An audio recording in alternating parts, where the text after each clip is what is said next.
Bonjour à tous, salut Valentin. Salut Xavier. Bienvenue dans The Big Shift à tous nos auditeurs et bienvenue à toi aussi sur le podcast. J'ai eu pas mal de petits messages me disant que quand on écoutait The Big Shift, c'était cool, on commençait à bien comprendre. En revanche, parfois, ça manquait un petit peu d'action. Ça manquait de comment est-ce qu'on passe de j'ai compris à j'agis. Ça va être un peu l'objectif aujourd'hui et c'est un épisode un peu particulier et je dis ça toutes les semaines parce qu'en ce moment tous les épisodes sont un peu particuliers, mais aujourd'hui on enregistre dans le cadre du podcaston. Qu'est-ce que c'est le podcaston? En fait, on est un groupe de presque 300 podcasteurs qui nous sommes réunis pour créer une sorte de Z-event ou de téléthon du podcast, et donc on fait tous passer une association qu'on va mettre en avant sur notre podcast. Alors évidemment vous me connaissez, j'ai pas mis n'importe qui en avant. Et donc en fait c'est une association qui s'appelle Colibri. Alors c'est un grand mouvement dans lequel il y a énormément de branches différentes. On en parlait avec Valentin, parfois c'est un peu compliqué à comprendre. Mais voilà, donc c'est une association qui vous aide à passer de la partie j'ai compris à la partie j'agis de façon individuelle, de façon collective. Et donc, je suis hyper heureux de mettre en avant le travail que vous faites aujourd'hui sur le podcast. Et vous pouvez retrouver ça donc sur le site du Podcaston, sur les sites de Podcast Magazine. Et ce sera mis en avant sur les réseaux sociaux aussi, grâce à Altrui, qui est notre partenaire dans la production de ces podcasts avec le Podcaston. Sans plus attendre, n'hésitez pas à vous abonner au podcast, évidemment, à laisser un commentaire, à vous abonner aussi sur les plateformes, parce que c'est le seul endroit où on peut interagir ensemble. Vous allez voir sur Instagram, vous pourrez retrouver aussi tous les événements qu'on a fait. On a fait un événement en physique, vous pouvez retrouver d'ailleurs l'enregistrement avec Jean Vergès au bas. C'était la semaine dernière, c'était excellent, j'espère que vous serez là au prochain. Et maintenant, on peut démarrer cet épisode. Salut Valentin, comment ça va ? Écoute, ça va bien. Un peu fatigué là, c'est vendredi après-midi, fin de semaine. Ouais, on aurait pu faire ça un peu plus tôt dans la semaine, mais c'était compliqué. Non, mais c'est bien. Effectivement, juste après, on part en week-end. Exactement. Ce sera nickel. C'est parfait. Donc, Colibri, qu'est-ce que c'est ? On voit bien un peu d'où ça part. Colibri, c'est le petit oiseau qui bat de ses ailes pour essayer d'éteindre l'incendie. Est-ce que c'est genre cette petite touche qui permet donc à chacun de faire sa petite part pour le changement de tous ? Est-ce que tu peux présenter un peu ce que vous faites et toi ce que tu fais au sein de l'association ? Yes. Alors d'abord donc le colibri. On va partir de là en fait. Pourquoi on s'appelle Colibri ? Donc pour la légende du colibri, donc il y a un incendie dans la forêt et puis tous les animaux fuient sauf le colibri qui porte une petite goutte d'eau dans sa bouche pour éteindre l'incendie. Et les autres animaux le questionnent pour dire mais pourquoi tu fais ça ? Ça sert à rien. Il fait au moins j'ai fait ma part. Souvent ça a été compris comme une invitation à l'action individuelle et à rester centré sur soi, alors que c'est vrai que nous on imagine que le colibri en fait son message il va essaimer, il va attirer d'autres consciences à lui, il va attirer tout plein d'autres colibris qui vont un jour du coup tous ensemble par toutes les gouttes d'eau qu'ils font éteindre la forêt par l'action collective quoi. Mais nous pourquoi on s'appelle Colibri, c'est par rapport à cette fable, parce que on sait que les récits, les imaginaires, l'utopie, elle a un fort pouvoir mobilisateur en fait. Donc ça c'est un petit début pour présenter d'où on vient.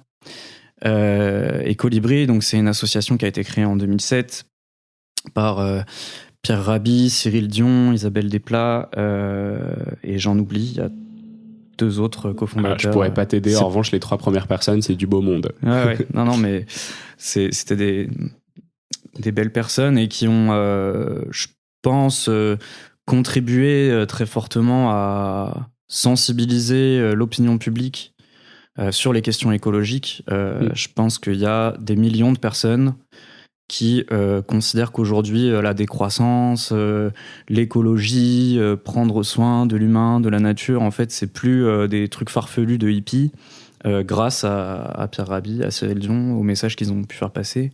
Et c'est marrant parce que vraiment chacun avec son propre rôle, son propre canal, et Cyril avec son canal plutôt artistique, la production de livres, la production de films, Pierre Rabhi plutôt avec son...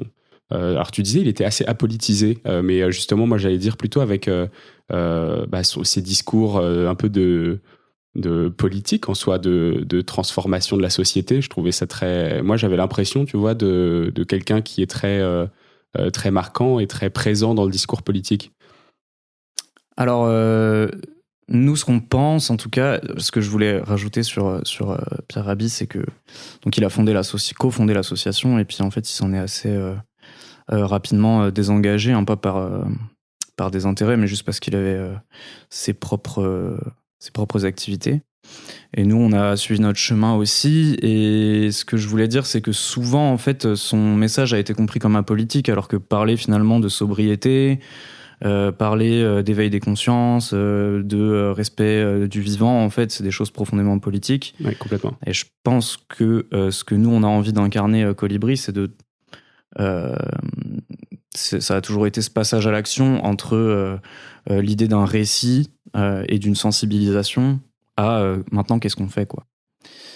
Donc c'est ça notre raison d'être, en fait, c'est de susciter et sensibiliser les personnes pour leur permettre à la fois individuellement et collectivement de se mettre en action pour une société plus écologique, plus solidaire, qui soit radicalement différente de celle dans laquelle on vit aujourd'hui. Donc ce message-là, il est extrêmement politique pour le coup. Oui, c'est sûr. Et c'est un des sujets qu'on avait évoqué avec Marine Tondelier quand elle est venue sur le podcast, donc qui est la numéro 1 de EELV, donc qui est quand même écologie politique assez fort. Elle dit en fait, on n'a pas... on nous a toujours dit que les écologistes n'avaient pas forcément vocation à se positionner sur des sujets de société autres que ceux de l'écologie. Ouais. Alors qu'en fait, aujourd'hui, on sait que l'écologie, c'est complètement transversal, que ça doit être imprimé dans vraiment chacune des sphères de la décision politique. Et c'est complètement... ça n'a aucun sens de les dissocier à ce stade. Ouais. Et du coup, effectivement, vous avez quelque chose qui est devenu de plus en plus politisé ? En fait, je pense qu'on l'a toujours été. Et je pense que on a simplement toujours eu une optique particulière d'aborder les questions chez Colibri pour pouvoir sensibiliser le plus grand nombre, notamment par cet outil de la fable, du récit, de l'imaginaire, de l'utopie, qui est aussi quelque chose, je pense, qui peut manquer à certains pans du mouvement progressiste dans un sens très large, qui regroupe l'écologie, la solidarité et le mouvement social.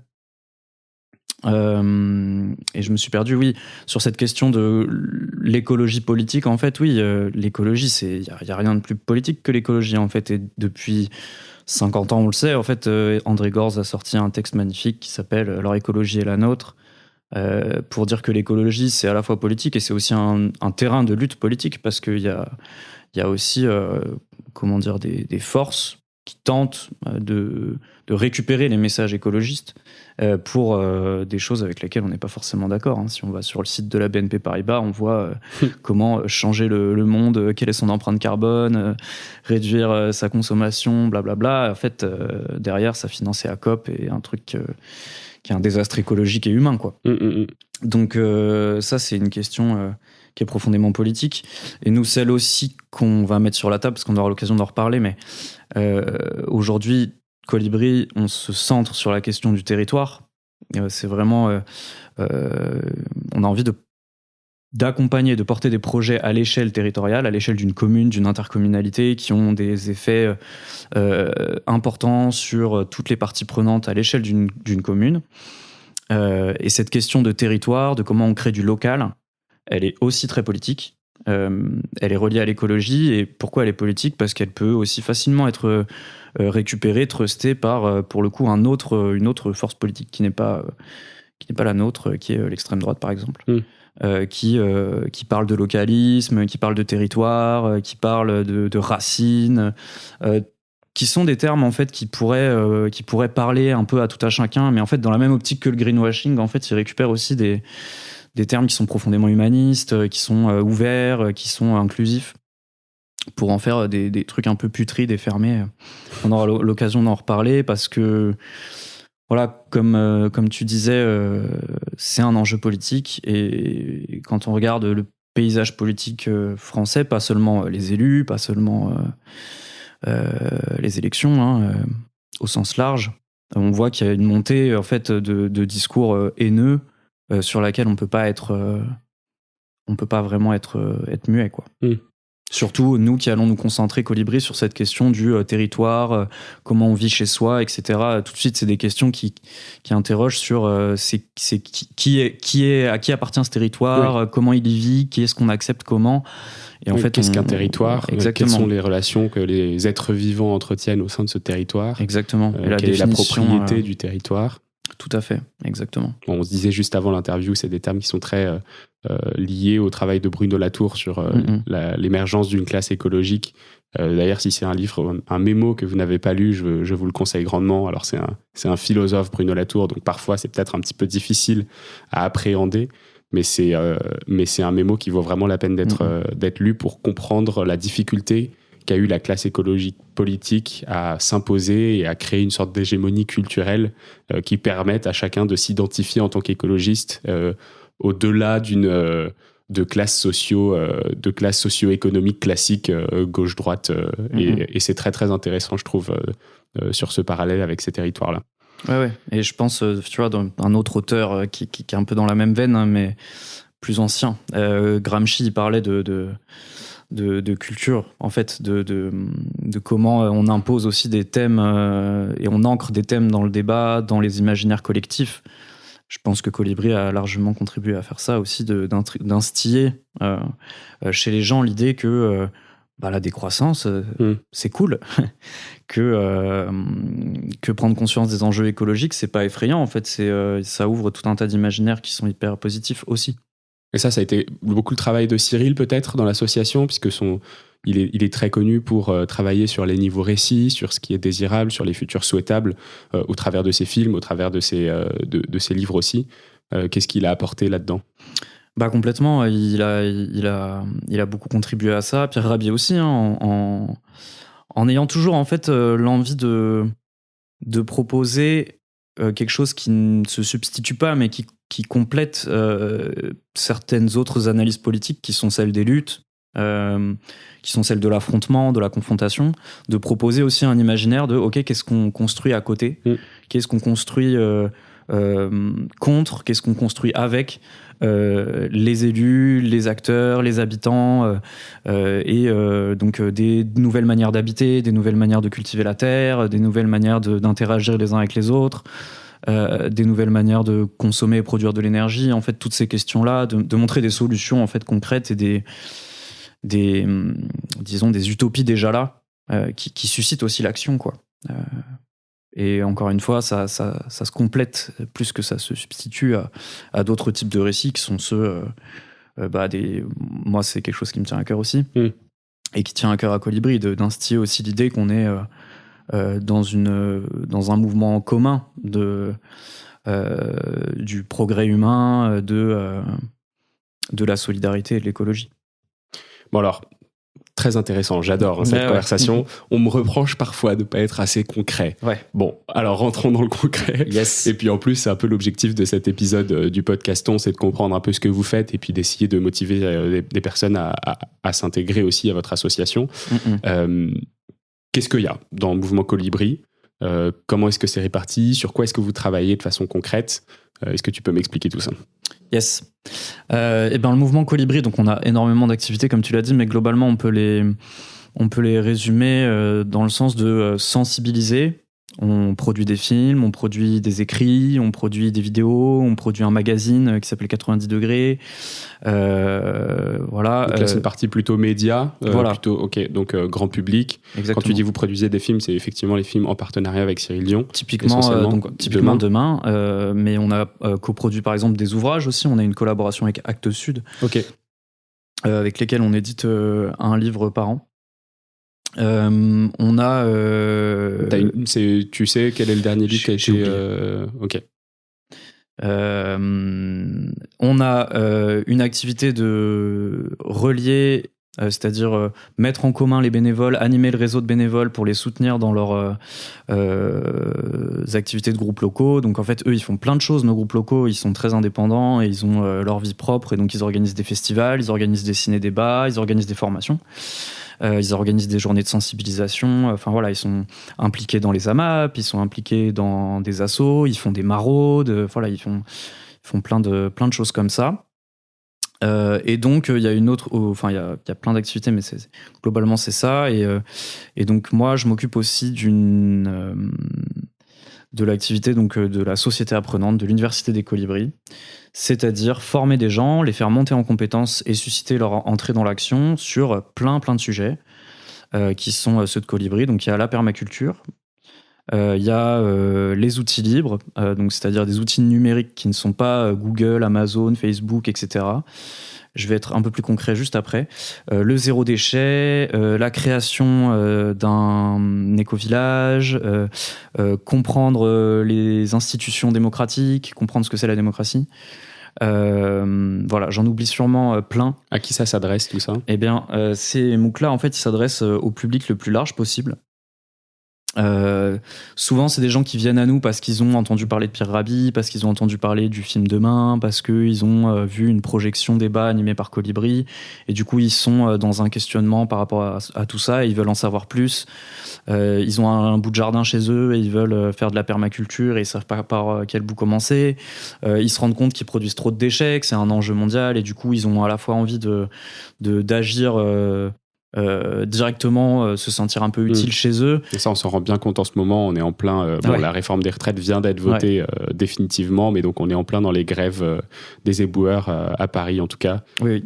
Donc on voit très très bien ce genre d'enjeu et d'impact. Complètement. D'ailleurs, on pourrait en reparler des heures. Moi, je peux partir dans toutes les directions des heures. Mais solidarité avec le mouvement contre la réforme des retraites, évidemment. Et du coup, et en fait, à la fois porter cette démarche individuellement, de se dire comment je vais produire moins de déchets, faire un potager en permaculture, mais toujours dans toutes nos formations et dans tous nos messages, de toute façon, on a toujours aussi porté l'idée de comment faire collectivement, quoi. Par exemple, la permaculture, nous, on a incité les gens à faire des potagers partagés, à faire ça dans des jardins ouvriers qui existent déjà, à pas se renfermer en fait sur soi-même. À voir comment en fait une démarche individuelle elle peut également se conjuguer avec cotiser à une association qui va faire du plaidoyer sur la question du zéro déchet, par exemple.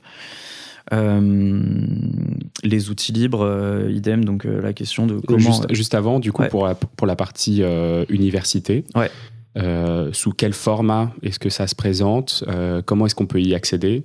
Là, si on a des auditeurs qui se disent moi j'ai envie de faire mon potager là immédiatement et je ne savais pas comment faire, c'est quoi la démarche tout de suite pour s'y mettre? C'est hyper simple, on tape Université Colibri sur un moteur de recherche libre et pas Google, et on tombera sur le site. Je suis pas bon élève là-dessus. C'est pas grave.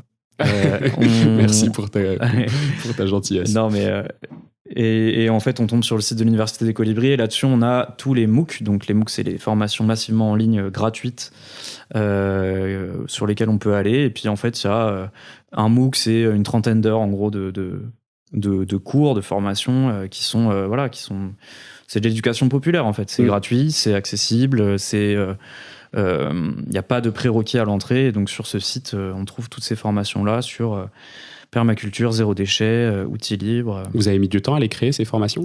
Ouais, c'est beaucoup de travail. Je ne suis pas du tout le premier à ce poste. Beaucoup qui m'ont précédé. Et qui depuis, je crois que l'université, elle existe depuis 2012, si je dis pas de bêtises. Donc c'est une longue histoire et c'est beaucoup de travail. Le mouvement Colibri, c'est depuis 2007 et l'université depuis 2012. Exact.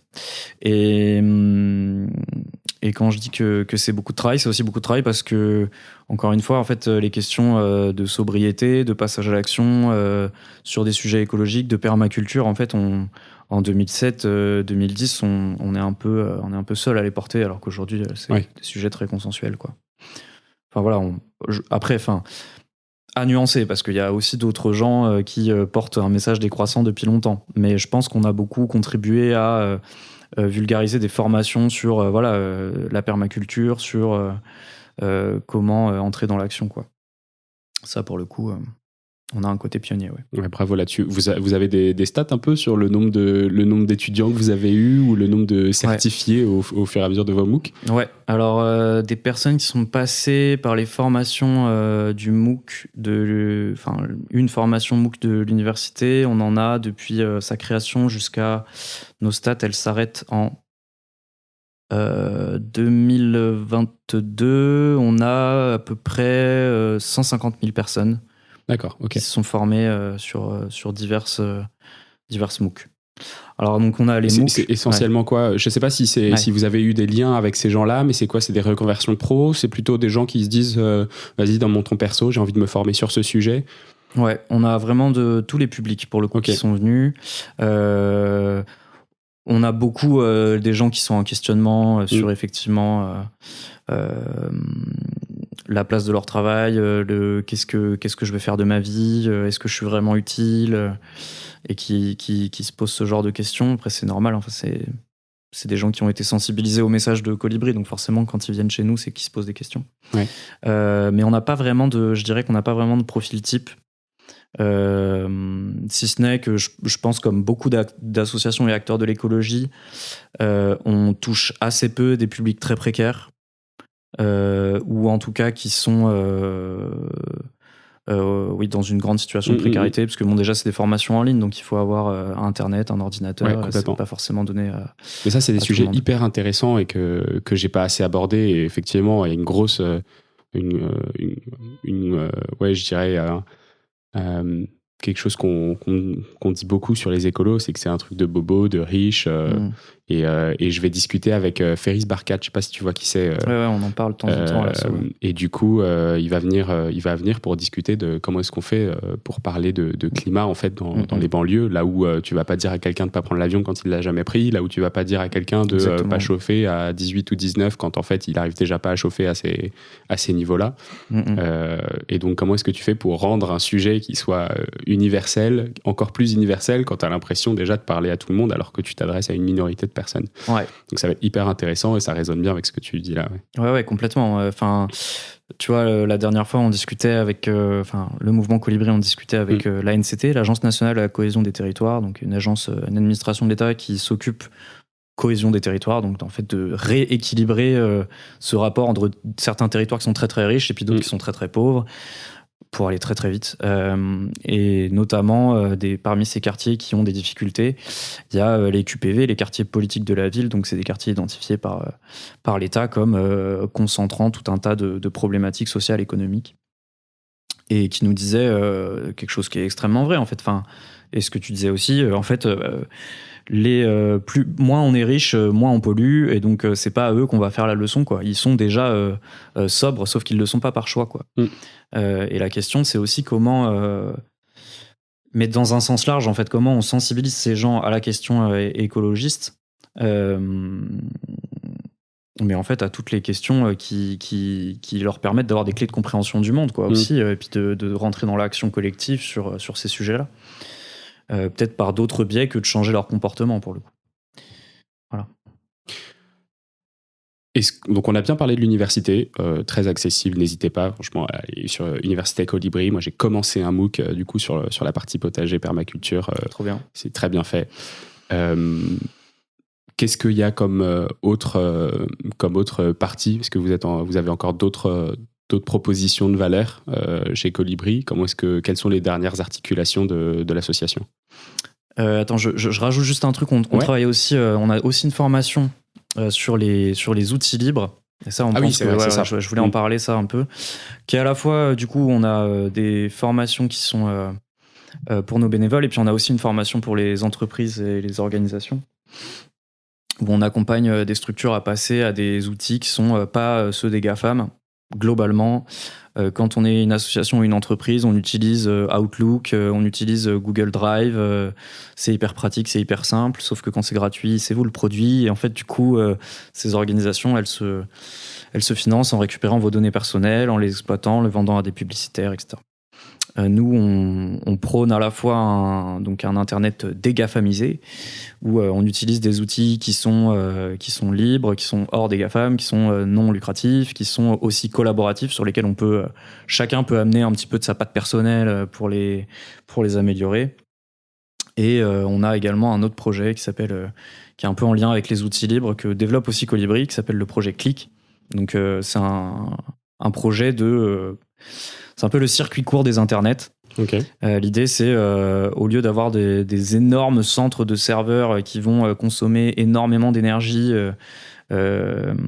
pour les refroidir, en fait, chacun peut avoir un petit internet local et un petit serveur local qui va héberger des données et qui, mis en chaîne avec d'autres hébergeurs, va pouvoir créer un réseau. On avait déjà ça avant les serveurs NAS. Il y a un peu de ça, et l'idée, c'est que en fait, un serveur, il peut tourner sur une vieille machine, sur un vieux truc, et donc il y a aussi une question du réemploi qui est un vrai problème avec le numérique aujourd'hui. On produit énormément de déchets numériques, et en fait, on pourrait réemployer des vieilles machines pour faire tourner des serveurs à moindre on utilise coût. un Ethernet décentralisé dans ce cas. C'est comment on utilise quoi? On arrive à se poser sur des blockchains ou des.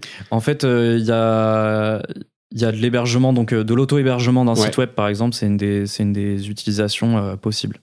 Donc, tu es quand même relié à l'Internet mondial, mais ton site Internet, il est hébergé chez toi. Et puis, il y a des sauvegardes sur d'autres unités du clic. Voilà. Après, je suis pas un spécialiste de la question. Non, mais c'est hyper intéressant. Et moi, d'ailleurs, on me dit souvent, je suis contacté sur LinkedIn toutes les semaines par des boîtes qui ont des NFT écolo ou des blockchains écolo ou ce genre de choses pour passer sur le podcast.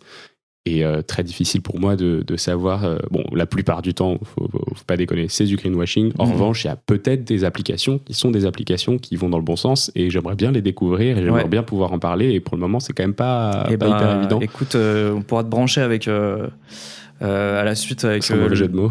Ouais. Hey, j'avais même pas volontairement fait celui-là. Non, on pourra te brancher avec un de nos geeks de Colibri, donc qui travaille sur le développement de ces outils libres et qui pourra te parler de tous les logiciels et de toutes les applications qu'on a développées nous déjà, ou alors sur lesquelles on est des promoteurs en fait. Donc il y a YesWiki par exemple, donc la technologie wiki en fait, qui est celle de Wikipédia. Et qui est hyper utile, qui est hyper malléable, qui permet de créer des sites web hyper facilement, que ce soit pour de l'intranet ou de l'extranet. Enfin, c'est vraiment un outil hyper intéressant. Et puis après, il y a une longue liste de logiciels libres que je pourrais te citer, tu vois, Nextcloud. Ouais, parce que du coup, effectivement, dans les outils libres que vous proposez, c'est pas forcément des outils développés en interne. Non, c'est pas toujours. Une liste d'outils qui sont des alternatives, des substituts à ce qu'on utilise le plus facilement aujourd'hui. Ouais, tout à fait. On a des outils qui sont pas développés par nous, des outils qui sont développés par nous. Okay. Parmi ceux qui sont développés par nous, il y a GoGoCarto, donc une carte, un outil de création de cartes qui n'est pas idem, qui n'est pas des GAFAM. On a des pads, donc des logiciels pour prendre des notes à plusieurs et puis de manière collaborative écrire un compte rendu. Okay. On a plein d'outils qu'on peut aller découvrir sur le site web de Colibri. Sinon, c'est par exemple mettre en avant Signal à la place de WhatsApp ou ce genre de choses, c'est ça? Alors, Signal, il n'a pas besoin de nous pour être connu, pour le coup, donc ça va. Mais typiquement, quel mail tu peux utiliser, quel moteur de recherche, Ecosia, Lilo plutôt que Google, ce genre de choses. Tout à fait, mais aussi, beaucoup, je pense, au stockage des données, tu vois, pour les entreprises. Tu peux facilement utiliser Microsoft Drive, tu peux facilement utiliser Google Drive, et en fait, il y a des outils libres qui existent, qui sont alternatifs et qui marchent très bien, quoi. Ok, très intéressant. Surtout quand tu fais du podcast et que chaque épisode te coûte 300 mégaoctets de stockage, ça c'est sans la vidéo. On a effectivement des grosses problématiques de ce côté-là. Ouais, je comprends. Super intéressant. Est-ce que tu veux me parler un peu des autres, maintenant qu'on a fait un peu le tour de l'université, des outils libres? Est-ce qu'il y a d'autres impacts de Colibri sur ses cotisants? Eh ben, écoute, ou non cotisants d'ailleurs, j'imagine. Ouais, nous on a l'objectif d'avoir un impact le plus large possible. Donc nos cotisants, ils ont accès à nos formations, à tout un tas d'actions qu'on mène, mais nous on les mène pour le grand public. Pour le bien commun, quoi, j'ai envie de dire.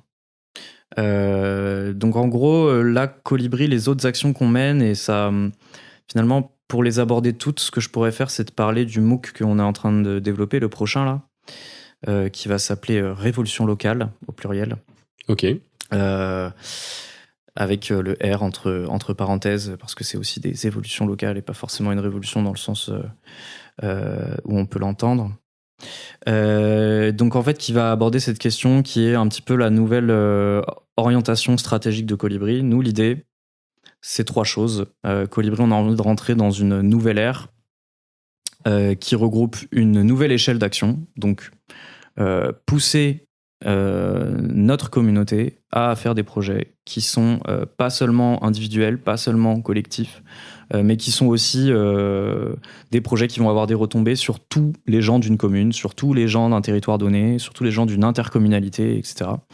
Ça, c'est le premier objectif. Le deuxième objectif, c'est de repolitiser notre action, montrer que notre action est politique. Donc, je l'ai un petit peu fait en présentant un petit peu le contexte de Colibri et puis de nos sujets. Et le troisième axe, c'est de toucher des publics qu'on n'a pas l'habitude de toucher, nous, Colibri. C'est-à-dire des publics précaires, des jeunes. Globalement, c'est ça. Et donc c'est des publics qui sont plus difficiles. Alors précaires, on en a un peu parlé effectivement. En revanche, jeunes, j'avais plutôt l'impression qu'on disait que les jeunes étaient en tout cas mieux informés que les générations plus anciennes sur la question écologique, climatique, biodiversité, etc. Toi, tu as l'impression que c'est plus difficile de les toucher? C'est pas difficile de les toucher parce que tu as raison, les jeunes sont extrêmement bien informés. L'idée, c'est de les faire rentrer dans l'action de la création d'un projet, tu vois. Et par exemple, on a une fabrique des colibris qui va accompagner des projets de jeunes. Et que ça peut être des jeunes qui veulent créer une entreprise coopérative de recyclage des déchets, par exemple, tu vois. En tout cas, de s'adresser un petit peu plus spécifiquement à ce public-là que nous, Colibri, on n'a pas forcément l'habitude de toucher. Et donc, ce MOOC Révolution Locale, il va vraiment aborder ces trois aspects-là. Et en fait, ce MOOC, ça va être une boîte à outils pour des citoyens, pour qu'ils puissent mener des projets locaux.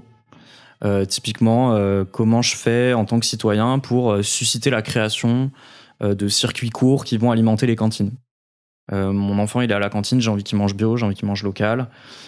Comment je fais pour mettre tous les acteurs autour de la table, l'élu de ma commune, les agriculteurs de ma commune, les représentants de l'État qui gèrent l'école, donc l'éducation nationale. Comment je fais pour mettre aussi autour de la table la direction départementale des territoires, donc les services de l'État qui ne sont pas territorialisés. En gros, tous les gens qu'on peut retrouver sur une commune, comment je fais pour les mettre autour de la table, autour de ce projet-là. Et ça, c'est à disposition de n'importe qui. Ça veut dire, je suis juste un parent lambda dans une école. Comment est-ce que je fais, moi, pour avoir cet impact et pour réussir à initier ces premières discussions? Exactement. C'est hyper intéressant. L'idée, c'est tu suis le MOOC et à la fin, tu connais toutes les étapes pour qui je dois appeler, qu'est-ce que je dois lui dire, c'est quoi les réglementations, quels sont les types d'acteurs et tout ça. En fait, c'est quand même super complexe comme sujet, tu vois. Et nous, ce qu'on a envie de susciter, c'est pas que le circuit court, c'est tout type d'action qui va avoir un impact à l'échelle territoriale. Et donc, ça peut être un plan de sobriété énergétique du territoire, donc ça peut passer par de la rénovation thermique des logements, et du coup, expliquer c'est quoi les financements que tu peux aller chercher, et du coup, c'est quoi les acteurs concernés par ce truc-là. Donc voilà. Donc là, vous commencez par ce MOOC spécifique sur les cantines ou c'est pas du tout Non, on va pas parler justement ce que je veux dire. On va pas parler spécifiquement des cantines. On va parler de. On va pas détailler. On va peut-être pas rentrer dans ce niveau de détail. Ce qu'on va expliquer, c'est toutes les manières d'agir qui peut exister pour avoir un impact sur tout son territoire et déblayer un petit peu chaque sujet, quoi. Donc tu vas avoir une boîte à outils pour. En fait, parce que la première étape, c'est pas d'aller voir des gens et de leur dire asseyez-vous autour de la table, je veux que il y a un projet d'alimentation territoriale en circuit court et que mon gosse il ait à manger bio à la cantine. C'est de mettre tous les acteurs autour de la table et voir qu'est-ce qui peut nous mettre en commun, quoi. Parce qu'en fait, si tu arrives avec ton idée, forcément il va y avoir des blocages, les gens vont pas forcément être d'accord. Alors que si tu prends l'avis de chacun, si tu essaies de co-construire des plans, là il peut sortir quelque chose qui est peut-être très inattendu, tu vois. Mais donc en gros, ça veut dire que quand tu arrives sur ce nouveau MOOC, l'idée c'est plutôt d'essayer d'avoir envie de faire bouger les choses, mais pas forcément d'avoir une idée précise de ce que tu as envie de faire. Ouais, complètement. Donc c'est pas forcément j'en sais rien moi, tu viens et tu dis c'est pas quelqu'un qui se dit j'ai envie de refaire toutes les pistes cyclables de ma ville ou de mon village, qui est-ce que je dois mettre autour de la table. C'est plutôt quelqu'un qui se dit comment est-ce qu'on pourrait faire pour que la mobilité soit un peu mieux. Ouais, exactement. C'est exactement ça. Et savoir que en fait toutes les actions, tout ce genre d'actions en fait là, elles ont un impact sur plein de sujets différents. La sobriété énergétique, t'as un impact sur la planète, mais t'as aussi un impact sur les finances publiques, t'as un impact sur la facture des citoyens aussi. Et ça, c'est François Ruffin qui en parlait à un moment. Il disait exactement ça dans le texte, quoi. La rénovation thermique des bâtiments, tout le monde y gagne. Parce que la planète y gagne, les citoyens y gagnent, la commune y gagne, les entreprises du territoire, elles y gagnent aussi. La balance commerciale aussi pour l'import énergétique. Exactement. Enfin, en fait, c'est vraiment une opération qui est gagnante sur tous les tableaux. Et typiquement, c'est un projet qui a une répercussion sur le territoire tout entier. Et donc ça, c'est le genre d'action qu'on a envie de susciter. Et donc, ça se passe en 2 temps. Ça se passe dans le premier temps de dire, OK, comment on co-construit ce genre de projet ? Et ensuite, c'est quoi les projets types qui peuvent en sortir, quoi. Donc, le plan d'alimentation territoriale, c'en est un. Le plan de sobriété énergétique, ça peut en être un autre. Le plan de mobilité, c'est une grande question aussi dans les territoires ruraux, mais aussi dans les zones périurbaines. On parlait des QPV tout à l'heure, qui sont aussi des zones enclavées. On voit sur les futurs plans du Grand Paris sur les transports en commun, tu as des zones qui sont... Enfin, tu comprends pas trop comment c'est construit par rapport à ces zones-là. Donc voilà, c'est comment tu vas te donner donc les clés pour co-construire ce genre de projet et ensuite t'expliquer genre en fonction de l'orientation que ça prend, donc mobilité, alimentation, énergie, c'est quoi les grandes orientations que tu dois suivre pour mener à bien ce projet-là, quoi. Donc c'est vraiment, voilà, l'idée c'est vraiment d'avoir une boîte à outils pour ça. C'est l'objectif final. Et donc ça passe aussi par une phase de comprendre son territoire, parce que aussi il y a des gens qui... Enfin, il y a des gens, tout le monde, hein, toi, moi aussi, hein, y compris, je pense qu'on traverse les espaces dans lesquels on vit sans vraiment les comprendre aussi. Ouais. Hein. Il y a toute une histoire qui se rattache à l'endroit où on vit, il y a une mémoire locale, il y a des enjeux économiques. Voilà, est-ce qu'on connaît le revenu moyen par habitant du quartier où on vit ? Est-ce qu'on connaît le taux de chômage de la commune où on est ? Voilà, au-delà des impressions personnelles qu'on peut avoir, tu vois.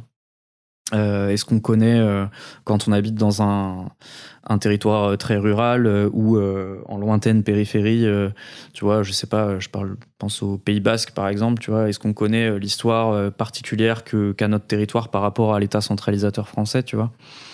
Voilà, toute cette histoire-là, elle vaut le coup aussi d'être découverte. Et on pense, enfin, tu vois, toujours cette idée que le récit, l'imaginaire va susciter l'action collective. On pense que la mémoire locale, elle est aussi un outil d'action, quoi. Un outil de passage à l'action et de mobilisation. C'est quoi les prochains jalons, du coup, en termes de passage à l'action ? Qu'est-ce que vous attendez de, par exemple, là, les auditeurs, qu'est-ce qu'ils peuvent faire ? De quoi vous avez besoin, comment est-ce qu'on peut vous aider, comment est-ce que vous pouvez aider, alors au-delà des MOOC et des outils. Alors il y a plein de façons différentes. Je pense que la première, c'est de nous soutenir financièrement, parce que nous on dépend pas du tout de vente de biens et services, on dépend pas du tout ou très peu de financement extérieur, qui soit du mécénat ou de l'appel à projet, même si ça peut arriver. Par exemple, la fondation SNCF qui nous finance sur les projets, l'accompagnement des projets de jeunesse. On est financé à 80% par le don et les cotisations. Donc on a besoin de gens qui nous soutiennent, qui suivent nos actions, qui vont financer la création de ce MOOC. C'est énormément de travail, en fait. C'est des vidéos, c'est des prises de contact, c'est des entretiens à ne plus savoir quoi en faire, qui parfois débouchent sur rien, des vidéos qui sont pas forcément exploitables. C'est beaucoup de temps de travail. Sur les MOOC qu'on a fait auparavant, permaculture, c'est des centaines et des centaines et des centaines d'heures qui sont financées uniquement par le don. Donc ça, c'est la première manière de nous soutenir, de devenir cotisant. La deuxième manière, c'est simplement de se tenir au courant de ce qu'on fait et de participer aux actions que nous, on suscite en devenant bénévole. Et donc on a très régulièrement des cycles d'accueil de bénévoles où on suscite aussi le passage à l'action. On explique quelles sont les actions concrètes qu'on peut mener autour de chez soi pour avoir un impact. Et donc je parlais des maraudes, je parlais de rejoindre une AMAP, je parlais de ce genre de choses, organiser un ciné-débat, faire de la sensibilisation sur les questions du vivant, du lien à l'écologie, du lien entre les humains. Et tout ça, c'est des choses sur lesquelles on peut accompagner les gens et à laquelle aussi les gens peuvent nous accompagner, parce que tous les gens qui viennent, ils ont des compétences aussi. Un exemple hyper concret, moi j'ai besoin de tourner des vidéos pour mon MOOC. Donc c'est un cours en ligne massif, mais c'est quand même bien d'avoir de la vidéo de vrais gens qui expliquent face caméra des sujets très techniques, typiquement les circuits courts, les projets d'alimentation territoriaux, bah moi je vais chercher des gens qui me parlent de ça en connaissant cet outil-là, sachant genre qu'est-ce qui a marché, qu'est-ce qui a pas marché, c'est quoi les écueils à éviter, c'est quoi la réalité de cet outil aujourd'hui en France, est-ce qu'il y a beaucoup de plans d'alimentation territoriaux. Et bah moi j'ai besoin de gens pour tourner ces vidéos-là, et on a une bénévole qui se propose de faire ça. Alors pas sur toutes les vidéos, hein, son temps est limité, mais typiquement si quelqu'un a cette compétence-là et du temps, on est hyper preneur. Voilà, si tu cherches sur le son, on pourra peut-être trouver un truc à faire ensemble. Excellent. Ça ne tombe pas dans l'oreille d'un sourd. J'imagine. Voilà. Donc ça, c'est une autre manière de nous soutenir, se tenir au courant de ce qu'on fait par l'abonnement à notre newsletter et du coup, pourquoi pas devenir bénévole Colibri ou cotisant Colibri. Trop bien. Eh ben, écoute, merci beaucoup. J'espère que cet épisode, donc en partenariat avec le Podcaston, c'est un épisode un tout petit peu plus promotionnel, même si de toute façon, vous vous doutez bien que on fait pas du promotionnel pour faire du promotionnel. Je pense vraiment que vous pouvez retirer énormément de ce que peut apporter Colibri et de ce que nous a raconté Valentin. Donc voilà, j'espère que cet épisode vous a plu. Et en attendant, moi je te dis à très bientôt Valentin, peut-être pour faire du son sur un prochain book ensemble. Eh ben, avec grand plaisir. Merci beaucoup pour ton invitation et à une prochaine fois. Ouais, salut. C'est la fin de cet épisode de The Big Shift. J'espère qu'il vous a plu et que vous en avez retiré quelque chose pour votre vie quotidienne. C'est ça le plus important. C'est beaucoup plus simple de parler du sujet sensible de l'environnement quand ses amis ou sa famille sont vraiment informés. Alors partagez le plus possible The Big Shift, ça aidera tout le monde. Et si vous avez des questions, des sujets que vous souhaitez qu'on aborde, des invités que vous voulez entendre, ou tout simplement que vous voulez qu'on discute de cet épisode, envoyez-moi un message sur LinkedIn. The Big Shift est produit par Echoes Studio. Si vous avez un projet audio, contactez-nous sur www.echoes.studio. Merci d'avoir écouté jusqu'au bout. Je vous retrouve très bientôt pour un nouvel épisode.